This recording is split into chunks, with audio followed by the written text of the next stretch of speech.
Hello नमस्कार, मैं आशीष am with आशीष के यूट्यूब चैनल में आपका स्वागत करता हूं। दोस्तों हम नंबर सिस्टम पढ़ रहे थे और उसमें हम लोगों ने इससे पिछले वाले वीडियो में पढ़ा था कॉन्सेप्ट ऑफ डिवीजन का पार्ट 1। तो उसमें हम क्या करते थे, जैसे किसी संख्या को जब डिवाइड करते थे जो रिमाइंडर बचता था वो अगली वाली संख्या की जगह पे रख के उसका इस्तेमाल करके हम रिमाइंडर निकाल लेते थे। जैसे किसी संख्या n में 7 से भाग देने पर शेषफल 6 बचता है, शेषफल ज्ञात करो यदि।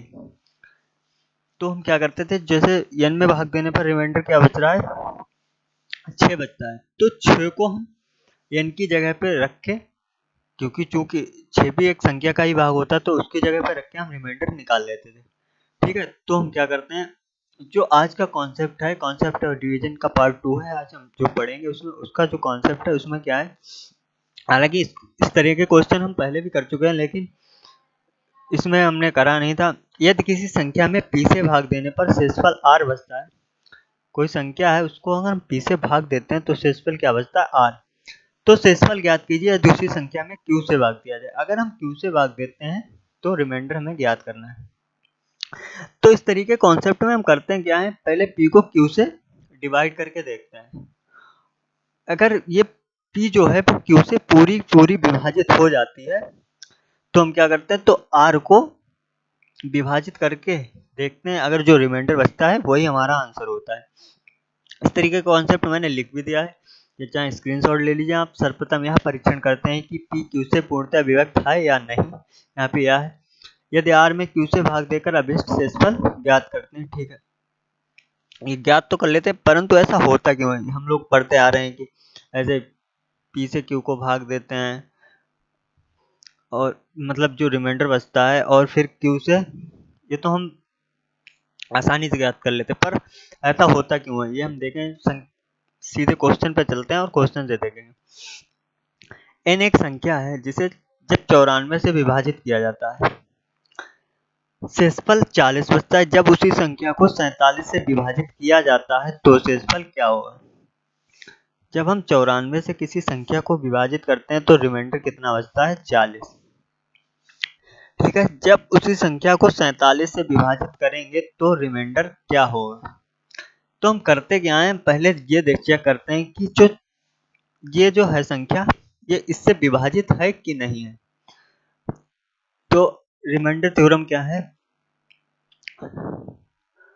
जैसे कोई संख्या है, ठीक, कोई संख्या n मान लिया मैंने, और उसको हम जब 94 से विभाजित करते हैं तो रिमाइंडर कितना बचता है, यहाँ पे रिमाइंडर बचता है 40।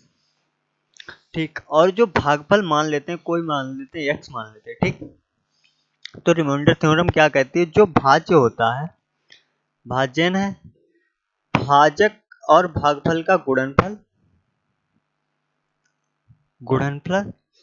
प्लस क्या होता है, रिमाइंडर। ठीक है, तो अब हमें ये देखना है, हम कहते हैं कि इसको पहले इससे भाग देते हैं, ये तो पूरी संख्या मिल गई हमें।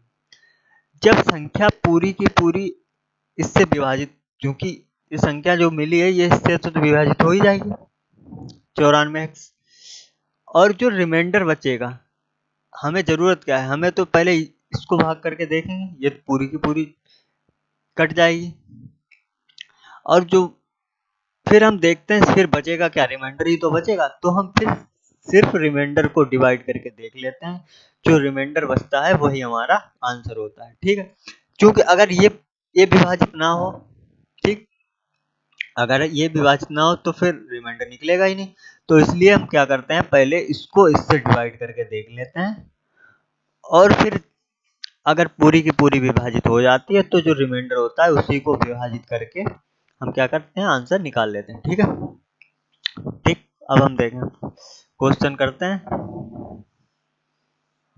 इसे मिटा दें।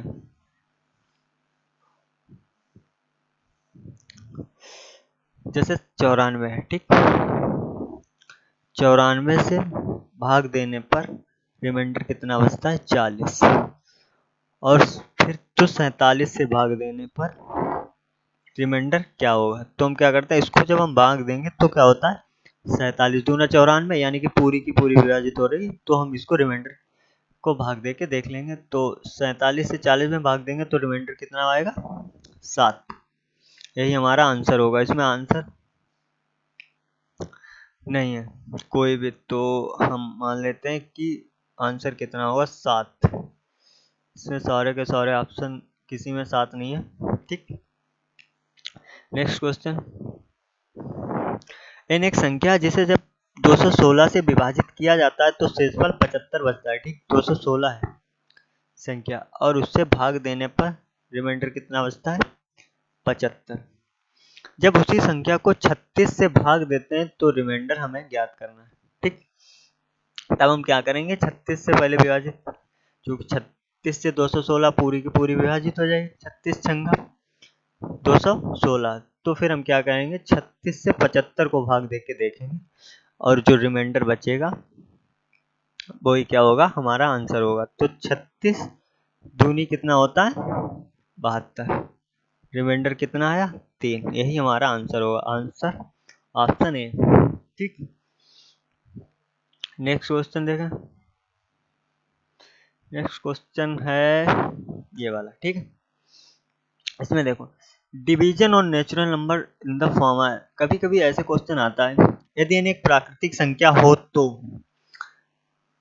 ये कॉन्सेप्ट है, n n+1 2n+1 ऐसे संख्याएं दी गई होंगी, मतलब ये व्यंजक जो बोलते हैं वो दिया हुआ होगा और पूछेगा कि किसी प्राकृतिक संख्या के लिए इसका अधिकतम मान क्या होगा। ठीक, मतलब किस अधिकतम संख्या से ये विभाजित होगी। ठीक है, यदि n एक प्राकृतिक संख्या हो तो n n+1 2n+1 n square -1 n square n सदैव इन बड़ी से बड़ी प्राकृतिक संख्या से विभक्त होगी। ठीक, किसी भी प्राकृतिक संख्या के लिए, n कोई प्राकृतिक संख्या है तो उस किसी भी संख्या के लिए ये जो है अधिकतम संख्या जो, अब इस पे क्वेश्चन कैसे आता है वो हम देखें।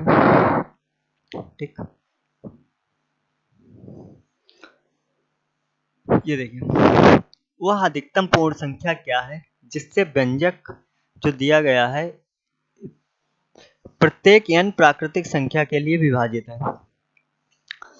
तो इसमें कोई दिक्कत नहीं है, हम n को कोई कुछ भी मान लेंगे, कोई भी नेचुरल नंबर मान लेंगे। n बराबर अगर हम 1 मान लें, परंतु कभी कभी ऐसा होता है कि जैसे संख्या दी गई, व्यंजक दिया गया n स्क्वायर 1, तब हम इसमें n की जगह पे 1 नहीं मान सकते।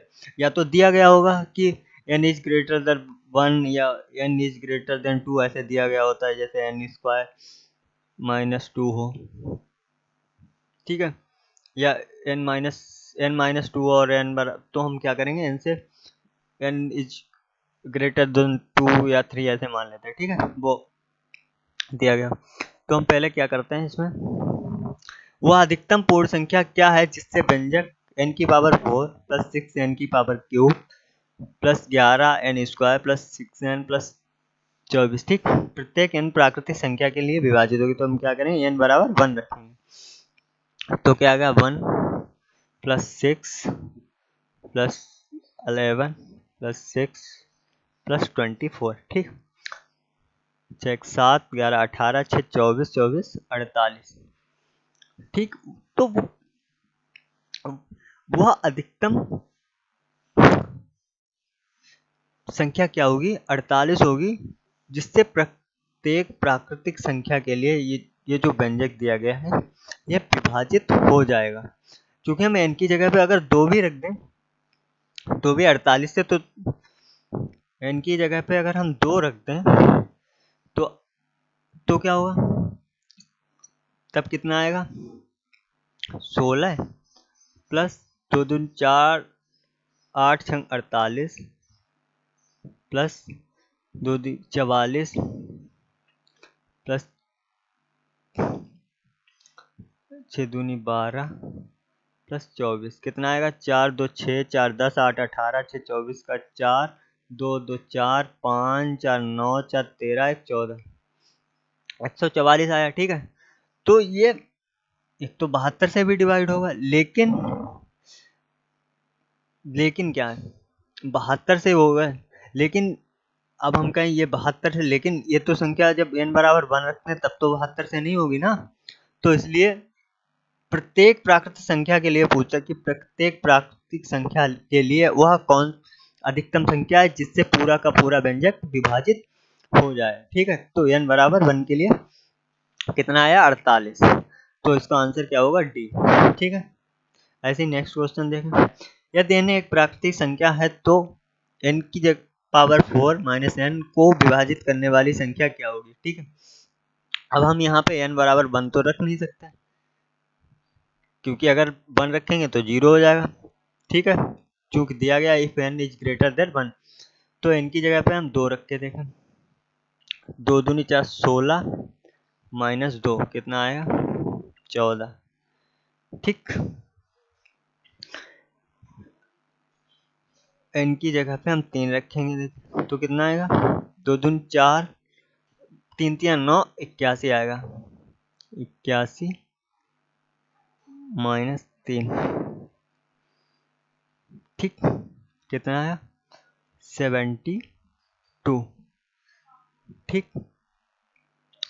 72 आएगा तो कितना आएगा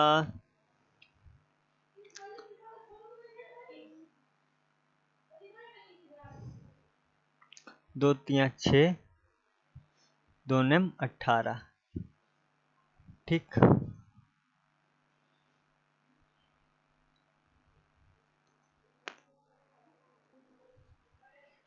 ठीक है, तो जो है क्योंकि ये 3 से भी विभाजित हो जाएगी, लेकिन ये जो 14 आई थी इससे पहले ये तो 3 से नहीं होगी ना, तो ये तो 2 से ही होगी। ठीक है, तो इसका आंसर कितना होगा 2। ठीक, नेक्स्ट क्वेश्चन देखते हैं। वह अधिकतम संख्या ज्ञात करें जो n Q minus N N minus 2 की तरह की प्रत्येक संख्या को विभाजित करे जहां n एक प्राकृतिक संख्या है जो 2 से अधिक होगी। क्योंकि अगर हम n बराबर 1 रखते हैं, n बराबर 1 रखें या n बराबर 2 रखें तो कि पूरी पूरी 0 हो जाएगी। n बराबर अगर 1 यहाँ रखेंगे तो ये पहले 0 हो जाएगा और 2 रखें तो यहाँ पे 0 हो जाए, तो क्या संख्या जो होगी वो n इज ग्रेटर देन 2, तो n इज इक्वल टू 3 रखते हैं तो क्या होगी 3 की पावर 3 माइनस 3 और 3 माइनस 2, 3 3 होती हैं 27 24 और 1 होगी। ठीक है,